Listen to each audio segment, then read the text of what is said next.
Legend of Yufei Chapter 32. Yu Hualong and Yang Hu. They show up at this really important place, Sishui Pass. What's the situation when they get there? What's the first big hurdle? Well, the hurdle is pretty immediate. They basically ride up and bam, confrontation. The pass is held by this other general, Zhang Konglong. The text says Yu Hualong fights him, like one-on-one for 20 rounds. 20 rounds, wow. Yeah, a real slog. And apparently neither one really gets the upper hand just through strength alone. It's a stalemate, force against force. Okay, so it's not just about overpowering him, but Yu Hualong has a plan, doesn't he? A classic move to break the deadlock. What does he do? Exactly. He gets clever. He realizes just trading blows isn't working. So he pulls a feigned retreat.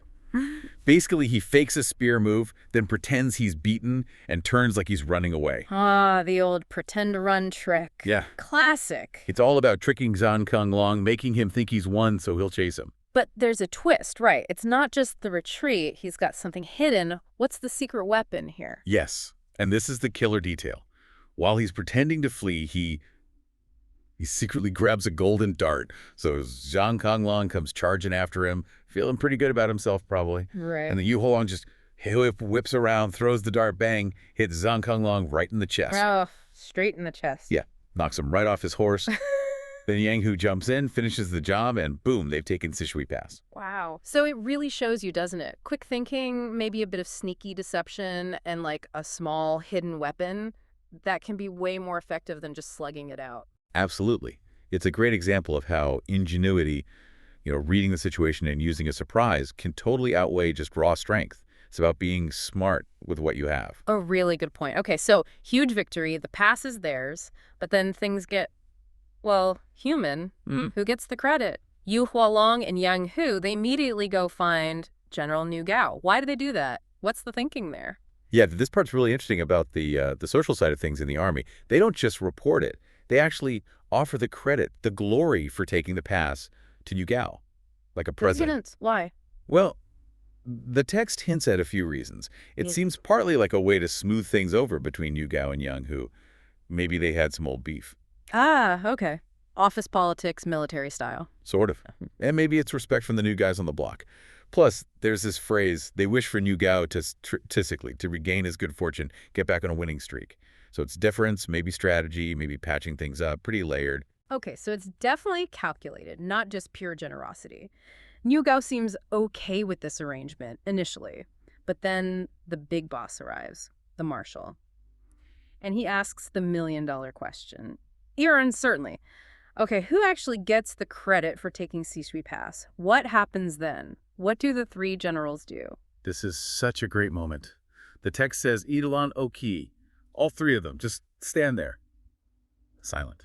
Awkward. Totally awkward. You can just feel the tension, right? Like, who's going to speak? Is it about truth, politics, ambition? And then Nu Gao breaks the silence. And what he says is pretty stunning. Okay, what does he say? He says, basically, look, I don't lie. These two took the pass. They said I could have the credit, but I don't want it. Let it be theirs. The marshal, Yufei, praises Yu and Yang, gives them the credit, and then immediately gives Yu Gao a brand new, important mission, go take Tang Pass. Ah, so his honesty actually gets him a promotion, in a way. Pretty much. He looks good, and he gets a key assignment. Win-win. It really makes you think about that line between being straight up honest and, well, playing the game smartly. It really does. Okay, so Nu Gao's off to Tang Pass. Let's shift focus a bit to him, to his leadership style while he's marching. How does he treat his soldiers? And there's a funny detail about the journey, right? Yeah, his approach is really distinct. The text says he treats his men yunaying like newborn babies, which sounds intense, maybe a bit paternalistic. Like babies? How so? Well, it implies this deep care, and he leads from the absolute front, like the famous General Xiang Yu. He sets this incredibly fast pace, and the detail you mentioned, his soldiers apparently, they often carried rice balls with them while marching. Why? Because they were afraid Nu Gao would capture places so fast they wouldn't even have time to stop and eat. So they're literally marching with lunchboxes trying to keep up. That's amazing. It paints a picture, doesn't it? Super fast, relentless leader, but maybe one who also worries about his men getting fed, even if it's on the run. Okay, so this fast-moving force arrives at Tang Pass, and there's a problem waiting. The general there, Jin Jie, he's been told the Grand Marshal is coming. big misunderstanding. So what happens when Jinji comes out, expecting the top commander, and sees Niu Gao instead? Right, so Jinji comes out all ready to perform the full bowing ceremony for the marshal. He gets down on his knees, but Niu Gao, just being Niu Gao, says, Orje, basically, skip the bowing. I am Commander Niu Gao. Our marshal will be here soon. Jinji is furious. He's so mad he orders the poor messenger who got the news wrong to be tied up and executed on the spot. Good grief, things escalated quickly. So Niu Gao sees this, sees Jinji about to chop off the messenger's head. How does Niu Gao handle that? Does he try to calm things down, or? Niu Gao just doubles down, basically. He jumps in and says, Chirte Tuama. Hey, don't kill him. Look, if you're so great and you don't need our help, fine, I'm leaving. Wow. Calling his bluff. Totally. And it works. Because Jinji, in that instant, probably remembers, hang on, this isn't just some random commander. This guy is Shi Marshal Yu's favorite general. Ah, the martial connection. Right. Offending the marshal's favorite. Big mistake. Career suicide, maybe? Hmm. So Jinji immediately changes his tune. He backs down, apologizes like crazy, tells Niu Gao, please don't be angry, and invites him into the past with full honors. That's incredible. It just shows how much pull a personal connection to the top brass can have, right? His reputation, his relationship with the marshal completely overrides his actual rank in that moment. Absolutely. It's a perfect example of informal power, you know. Trust and relationships matter, sometimes more than the official hierarchy. Niu Gao gets it, and he uses it. Okay, so Niu Gao gets invited in. They go to the headquarters, which, remember, is all fancied up because they thought the marshal was coming. And what's the first thing Niu Gao does when they get inside? He makes another bold move. He walks right in and sits down in the main central seat, the seat of honor, pushing Jinji, the actual host and senior general of the place, off to the side. The nerve. Okay, so then comes the banquet. And Niu Gao says something pretty shocking about the fancy food they've laid out, connecting it back to the marshal. What's his point here? Why would this feast be, like, wrong if the marshal had actually showed up? This is where you see Niu Gao's maybe unexpected depth, or at least his understanding of his boss. He tells Jinji that the marshal Yufei, every meal he faces north and cries. Cries. Why? Because the Lu, the two captured emperors, are suffering up north. They're prisoners, living miserably, eating terrible food, beef and curd, the text says. So Niu Gao explains, how could a loyal subject like the marshal enjoy a rich feast while his emperors are suffering like that? It would be deeply disrespectful. Apparently the marshal is so dedicated his own staff have to practically beg him to eat decent food, like fish and meat, just to keep his strength up. That's, wow, intense loyalty from the marshal.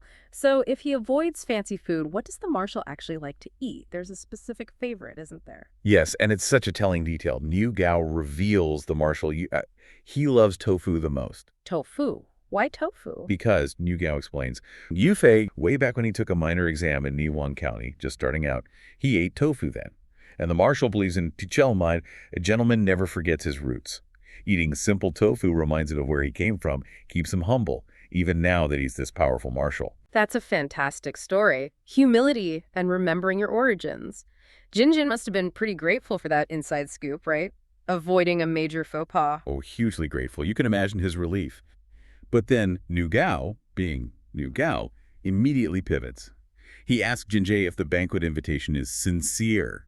Jinji says, yes, of course. So Niu Gao proceeds to drink.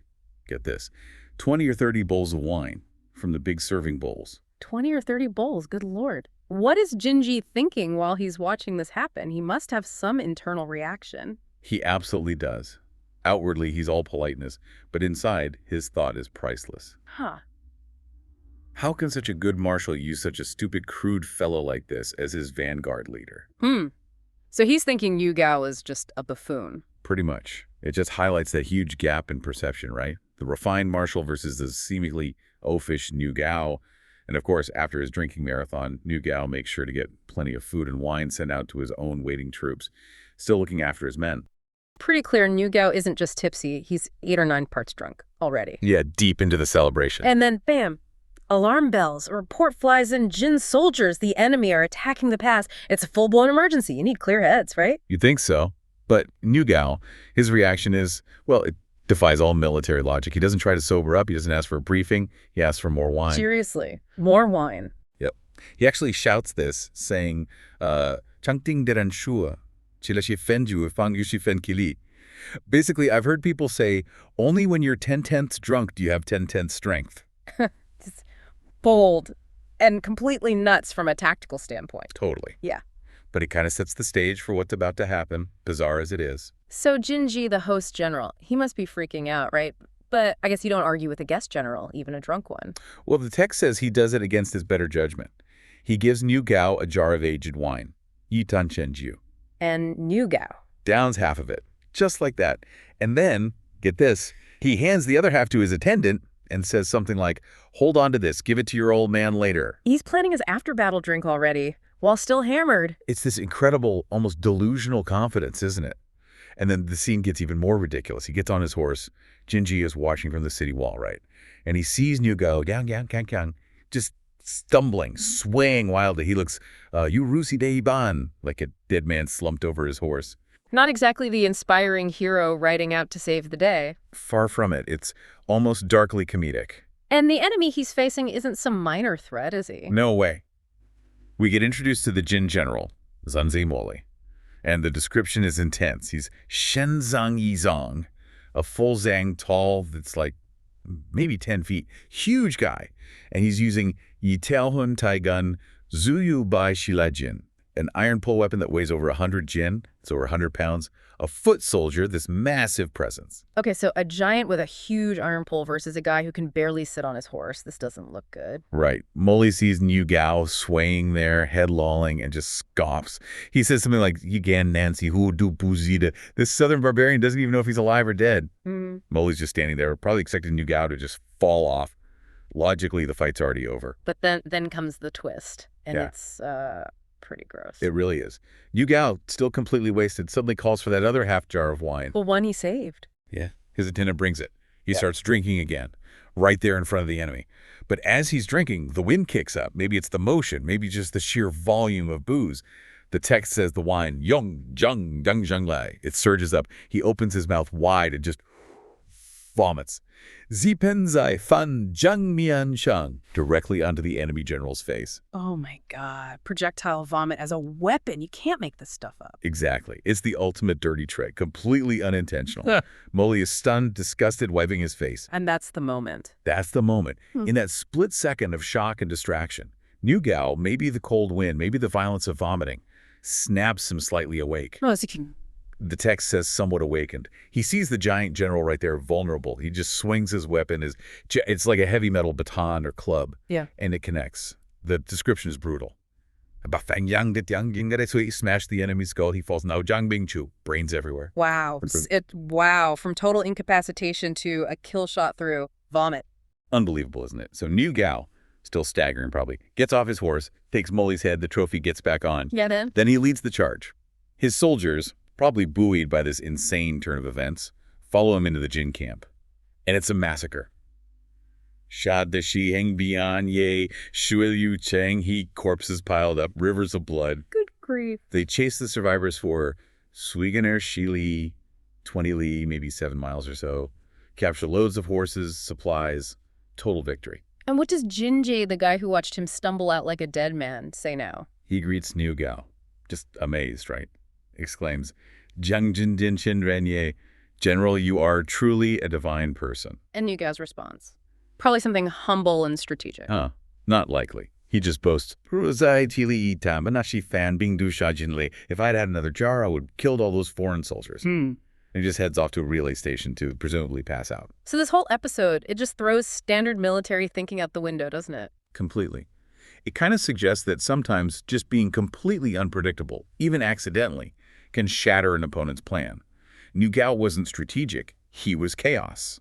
And maybe the insight there is that extreme unorthodoxy, even fueled by something like drunkenness, can find a weak spot that careful planning would never anticipate or exploit, especially against an enemy expecting a conventional fight. It makes you wonder about luck, too. Was it just dumb luck or something else? That's the question, isn't it? Yeah. We like to credit skill, intelligence, discipline, but this story forces us to admit that sometimes. Maybe sheer bizarre luck, or maybe just lowering your inhibition so much you do something no one expects.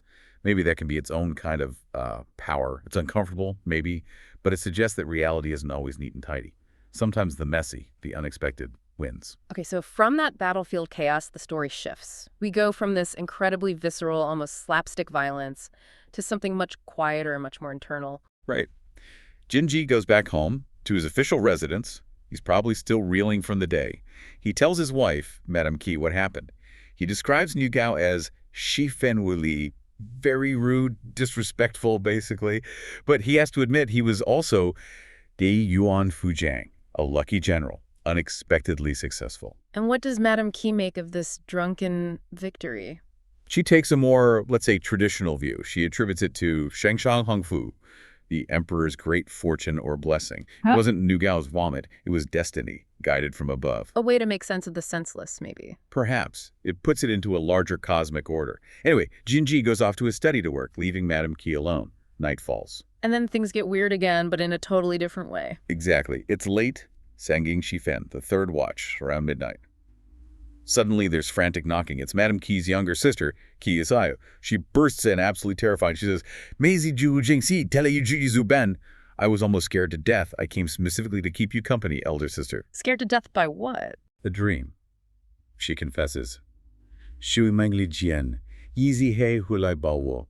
In my dream, I saw a black tiger come and hug me. A black tiger hugging her. That sounds intense and scary. Definitely. Imagine that image. Powerful, dangerous animal, not attacking, but embracing. It clearly terrified her awake. So she runs to her sister for comfort. What does Madame Qi say? Well, first, interestingly, Madame Qi has this brief moment where she reminds Sayu about propriety, like, you're a young woman running here late at night. Jinji is your guardian. A bit of social convention, even in a panic. Right. But that lasts only a second, because then Madame Qi reveals something stunning. She says basically, that's incredible, because I just dreamt something too. She says, I also just dreamt of a black tiger walking into the back hall. Right before Sayu knocked, it woke her up too. Wait, they both dreamt of a black tiger at the same time. Exactly the same time. The synchronicity is what's so striking. Not just similar dreams, but the same powerful symbol, the black tiger, appearing to both sisters independently, waking them both in fear, moments apart. Wow, okay, that's definitely not just a coincidence, is it? I mean, it feels like something significant. That's certainly how they take it. They're astonished. They ask each other, Buzizu, Hijiston, what does it mean? Is it a good omen or a bad one? They have no idea, but they know it's important. This shared, mysterious experience binds them together in that moment. And just when you think, okay, that's weird, Jinji himself, the man of the house, he dreams of a black tiger entering his residence. 3 dreams, same symbol, different people in the same house. That's not subtle. Not at all. And that synchronicity, that's the key, isn't it? If you think about classical Chinese culture, dreams weren't just dismissed. Right. Not like, oh, I ate too much cheese. Exactly. They often carried huge symbolic weight, even prophetic weight. So for Jinji, this isn't random. It's a clear omen, a message, maybe from the heavens, maybe destiny itself knocking. Yeah, he immediately talks to his wife, who just had her dream, right? He's like, did this strange event mean something? Especially about her sister's marriage prospects. It wasn't just superstition. It was, well, how they tried to understand their world. Right. Seeking guidance. So here's where Jinji makes this leap. It's kind of amazing. Yeah. He connects this recurring black tiger image to none other than his current guest, Marshal Yufei's vanguard general, Niu Gao. Niu Gao, okay. So why him? Well, Jinji's reasoning is purely visual, it seems. The text describes Niu Gao as having a ren, a black face, short beard, and Kuzuro always wears a black robe. Ah, okay. Black face, black robe, black tiger. Makes a certain kind of dream logic sense, I guess. It does. And even though Niu Gao was known for being reckless, blunt, maybe a bit rough around the edges. Which doesn't sound like ideal husband material necessarily. Right. But Jinji is utterly convinced Niu Gao is destined for greatness. He even says he'll wear purple and gold. That's like high office, serious wealth. So he's looking past the rough exterior. Totally. He's seeing the prophecy basically walking around his house in a black robe. And that conviction. Why so strong, you think? Just the dreams. It seems like it. Jinji isn't just interpreting dreams here. He's actively shaping destiny based on these omens. He sees this unshakable future for Niu Gao. It's like he's saying, don't judge the book by its cover, especially if the cover is a prophetic black tiger. Pretty much. And his wife's reaction is telling, too. The source says, she basically says, I'm just a woman. I don't know anything. I'll trust my husband. Which, right, that puts it in the context of the time, patriarchal society. His interpretation, especially based on such strong omens, was kind of final. Yeah. So the plan is set. The 17-year-old sister-in-law is going to marry the black tiger. Wow. Okay, so the decision's made. What happens next? Well, Jinji moves fast and kind of sneaky. First, he checks with his staff. Is New Gao actually unmarried? Got to confirm that detail. Yep. Turns out he is. Yeah. Jinji's overjoyed. Sure. He immediately starts planning a huge wedding celebration. But here's the kicker. Uh-oh. He sends a messenger to New Gao with official clothes, this Shamao Yuanling, a fancy cap and robe. Okay. Under the excuse of just inviting him for a drink, a banquet. The messenger is explicitly told, do not reveal the real reason. Just say he has to wear this outfit. Whoa, okay, that's some next-level maneuvering. Using surprise and, let's be honest, a bit of deception. Because arranged marriages were normal, but usually the groom knew, right? At least passively. Yeah, you'd think. Yeah. But Jinji's basically ambushing him into marriage. He doesn't want New Gao to have a chance to say no. It's audacious, almost funny in a way. Anything to make this fated match happen. And New Gao, bless him, he just walks right into it. He shows up at Jinji's place, sees all the lanterns, banners, the whole celebratory setup. And thinks. He thinks someone else is getting married. He's completely oblivious. He even apologizes for not bringing a gift. No way. Yes. You can just picture him, maybe a little awkwardly in this formal robe he was told to wear, saying something like, I didn't bring a gift, sorry, I'll make it up later. Oh, the poor guy. A fearsome general, completely clueless. The irony is just perfect. It really is. It just sets the stage perfectly for the big reveal, doesn't it? This guy who faces down enemies without batting an eye is about to face something far more terrifying. To him, anyway. That contrast is classic comedy. Exactly. And then, boom, the moment of truth. Jinji drops the bombshell. He shatters New Gao's clueless party guest vibe. How does he put it? He says, Silo. Today is an auspicious day, like a super lucky day chosen specifically. Okay. Sokiet, which means I'm giving my wife's younger sister to you, General, in marriage. I specifically invited you here to get married. Whoa. Just like that. Just like that. And then he calls for the bride to be brought out. Imagine the whiplash for New Gao, from guest to groom in like 5 seconds. Oh my God. His reaction must have been something. It was. This is where the reckless general shows a totally different side. The text says his face instantly turns DO, literally the color of pig liver. Pig liver? So like purple-red with shock and horror? Exactly. Utter shock, embarrassment, total panic. This big, brave warrior undone by a surprise wedding. So what does he do? Argue? Faint? He flees. No hesitation. Just bolts out the door, jumps on his horse, and gallops back to his post station as fast as he can. Haha. Runs away from the wedding. Leaves the whole party, the bride, everyone just standing there. That's incredible. It actually makes him seem, well, human, you know. Even these big heroes have their panic buttons. Definitely. But you can imagine the chaos back at Jinji's place. His wife, Shishi, she's freaking out. Understandably. She's like, he ran off. This is going to ruin my sister's life. Which, back then, a public rejection like that, huge shame. Really bad for her future. Yeah, that would have been a social disaster for the sister. But Jinji, he's still weirdly confident. He tells his wife, don't worry, we'll just wait for Marshal Yufei to get here. I'll tell him this marriage will happen. Pulling rank. Or getting the highest rank involved. Exactly. That's a key moment, isn't it? It shows the hierarchy. Jinji immediately looks to Yufei, not just for help, but to enforce this match he believes is fated. Right. It shows Yufei's immense power, not just military, but in sorting out personal stuff, especially when honor and, you know, destiny are on the line. Fate needed a little push from the top brass. And like clockwork, Marshal Yufei's army arrives. And Jinji, get this, he's still in his formal wedding gear, the guandai, the cap and robe. He didn't even change. Nope.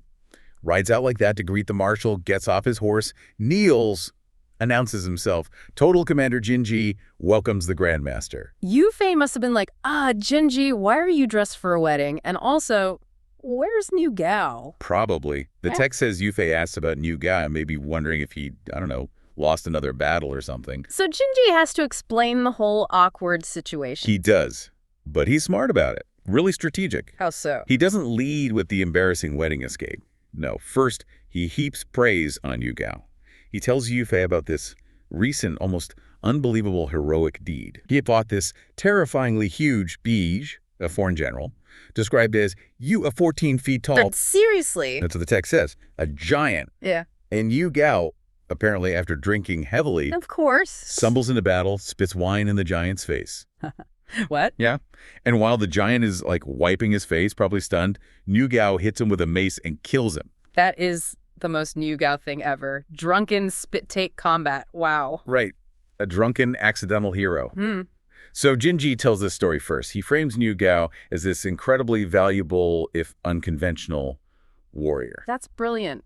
Build him up before you mention he ran away from a girl. Exactly. Only then does Jinji explain the whole marriage plan based on the dreams and Yu Gao's comical escape. He begs Yu Fei to basically make the wedding happen, calling it a great grace. So he's presenting New Gao as this flawed, but ultimately heroic figure, making the marriage seem more fitting, despite New Gao's own feelings. Pretty much. Highlighting his value to the army, perhaps. And Yu Fei, being the pragmatic leader, he hears this whole wild story, the dreams, the giant, the spit take, the panicked groom, Takes it all in. and calmly responds, basically, Delicious? What you mean? Total Commander, please go back. Just wait a little bit. I will send him over to complete the marriage. It's like that. I'll handle it. Yep. Marshal Yu Fei, the great military leader, basically becomes the reluctant wedding enforcer. Jinji must have been thrilled. Oh, immense relief and joy all around his household, you bet. Destiny, or Jinji's version of it, just got the army's official stamp of approval. So there you have it. We're in Yu Fei's camp. Things are happening. Yu Fei needs Yu Gao. So he sends another guy, Tang Huai, to go fetch him. Standard enough so far. Yeah, exactly. Tang Huai rides off, understands it's important. But here's where it gets, well, really interesting. He finds Yu Gao, but not like inspecting troops or something. He's in his Han In, his fine attire, fancy clothes. Uh-huh. And he's literally sitting facing a wall. Not exactly the image of a general ready for duty. Not at all. And Yu Gao, he's kind of foggy, tries to say, oh, let me get my armor. But Tang Huai, he's having none of it. He just goes, just go like that. And then the text says he literally just grabs him and drags him away. Wow. It paints such a picture, doesn't it? The personalities, the camp life, it feels real. It absolutely does. I mean, that image alone tells you volumes about New Gao and also about the kind of atmosphere Yu Fei had in his command. Pretty unique. But Yu Fei's reaction when New Gao finally shows up looking like that, that's what's really key about his leadership. Right. What does he do? He scolds him, but not really for the drinking or the clothes. He's angry because New Gao nearly missed his own wedding. Wow, okay. Yeah. Yu Fei stresses that like marriage is this fundamental human relationship. He's genuinely worried about Yu Fei, the young lady's lifelong happiness. It shows Yu Fei was like deeply involved in his generals' personal lives, way beyond just military orders. He actually changes into his own formal robes, takes New Gao over to General Jin's place, his yamen, to make sure this wedding happens. So he facilitates it himself. Exactly. It's rushed, sure, but it's done respectfully. Yu Fei even promises, oh, see, Yu Fei, we'll do a proper ceremony later because they're in a hurry now. So he's not just the big boss. Yeah. He's acting almost like a father figure, making sure his guys are okay personally. Yeah. Was that, like, normal for a top general back then to be that involved? It's pretty remarkable, actually. I mean, loyalty, caring for your troops, that was expected. Yeah. But this level of deep, almost paternal involvement in arranging a marriage, it really speaks to Yu Fei's specific character, how he saw his responsibility. He understood morale wasn't just about winning battles, it was about the whole person. Yeah, their whole lives. And that understanding leads him to do something even more surprising next. Okay, right. Because after all this wedding drama, he gets back to camp, calls his generals together, and then he makes this, like, totally game-changing announcement. He says, generals don't need his permission anymore to get married. They can just, well, basically, just go ahead and do it when it feels right. No need to report it first. That's a huge shift in policy. Totally. Giving them back that personal decision-making power. And if we connect this to the bigger picture, his reason why. It's really quite moving and also incredibly practical. He tells them, look, this campaign is unbelievably dangerous. They're heading north to try and rescue the 2 captured emperors. Which is a huge deal, right? A massive undertaking. Massive and incredibly risky. The emperors, Huizong and Qinzong, had been captured by the Jurchens, a national disaster for the Song, getting them back. Almost impossible odds. So Yu Fei is brutally honest. He says, who can possibly guarantee we'll all make it back safely? Wow.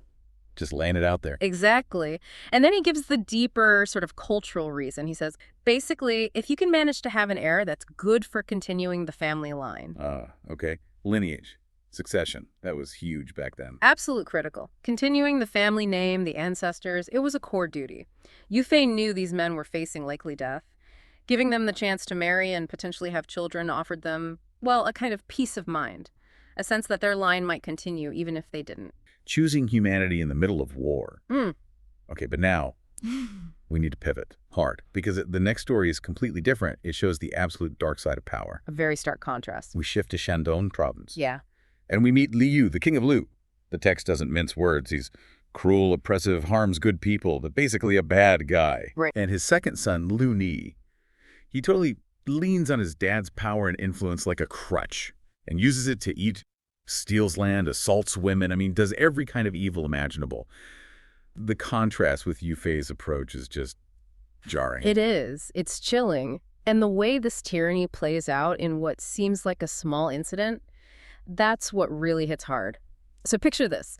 Lu Ni is out hunting with his massive entourage, his hot, 200 or 300 retainers, his personal guards and hangers-on, near a place called Meng Family Village. Okay. And his prized hunting eagle catches another bird and then lands right near a Ni, just a regular villager, out hoeing his field. An ordinary guy minding his own business. Exactly. And this villager, he doesn't know it's the prince's special bird. He just sees 2 birds land nearby and thinks, hey, what luck? His immediate thought is my wife was just complaining yesterday I didn't bring home any meat. I can cook these up. We'll have a decent meal. Oh, wow. Just a completely innocent, practical thought, trying to feed his family. Totally innocent. He has no idea the trouble he's just stepped into. And that just makes what happens next even worse, doesn't it? Because Lu Ni's guys, his retainers, they see this. Yeah. And they are furious. They storm over to the villager demanding to know why he killed their eagle. Right. And the villager, he's probably confused, maybe a bit defiant. He basically says, look, it flew over here. I killed it for food. What's it to you? Simple logic from his point of view. Makes sense to him. But not to them, not to these entitled guards. Their response, instant, brutal violence. They just start beating him. Horrifying. And then one of them delivers this fatal kick right to the groin. The villager falls, and the text just says, he cried out alas and died. Oh, my God. All of this over a hunting bird. It's murder stemming purely from arrogance and entitlement, power completely crushing a life. And the callousness just keeps going right up the chain. It really shows how rotten the whole system around Lu Ni was. His retainers go back and tell Lu Ni this twisted version, claiming the villager insulted them and then just sort of die, fell down dead. They lie about it. Completely. And Lu Ni's reaction, it's not just outrageous, it perfectly shows his absolute lack of humanity. He demands the dead villager's family compensate him for his dead eagle. Unbelievable. He wants payment for the bird after his men killed the guy. Exactly. And what's really striking here, a key takeaway from this part, is the sheer nerve, the institutionalized abuse. They immediately head over to Meng Family Village. His goons show up at the gate, yelling threats like, basically, you dog-headed guard, hurry up and tell them. And they're threatening to chop the family into 1,000 pieces, all while invoking Lu Ni's title. Using his title to terrify people. Yeah, it shows how power was just a weapon. The prince's word is law, even when demanding blood money for a murder he caused. It's a powerful illustration of how unchecked power doesn't just allow injustice, it breeds this entitlement that just erases basic human worth. Life becomes cheap. It's utterly sickening. And then we meet Meng Taigong. He's the elder of this family, and he has to face this monster. Right. He hears these insane demands, and the text gives us this insight into his thoughts. He knows Lu Ni's father, Lu Yu, is a traitor who betrayed the dynasty. So he knows the source of the corruption. Exactly. It colors how he sees Lu Ni. He understands the rotten apple didn't fall far from the rotten tree. So Meng Taigong, showing incredible bravery, goes out. He confronts Lu Ni directly, questioning this story about his villager killing the eagle. Takes real guts. Absolutely. And Lu Ni, with just chilling arrogance, drops the bombshell. Eat her. That insolent villager of yours. Yeah, I already killed him. Just admits it, coldly, admits the murder, and still demands money. He shows this complete void where any sense of justice or even basic decency should be. What kind of world operates like this? Well, Meng Taigong's reaction is exactly what you'd expect. Pure, righteous fury. The text uses this amazing description. Fuel check. 3 gods jumped inside him. Smoke poured from his 7 orifices. Wow, that paints a picture of intense anger. It really does. He basically yells, "It's Taipei! Heaven and earth are turned upside down. How can you kill someone and then demand compensation? It defies all reason, all morality." But Lu Ni is just beyond reason at this point. Totally. His arrogance hits its peak. He sneers back. "Even the old emperor himself can't touch me. How dare you speak to me like that?" Even the emperor can't touch me. Chilling. It's a declaration of absolute impunity. He's above the law, above everything. And the segment ends horrifically. Lu Ni charges Meng Taigong. The old man stumbles, falls, and the description of his pain is just gut-wrenching. A ball of fire burns his heart and stomach. 10,000 steel knives slash his gut.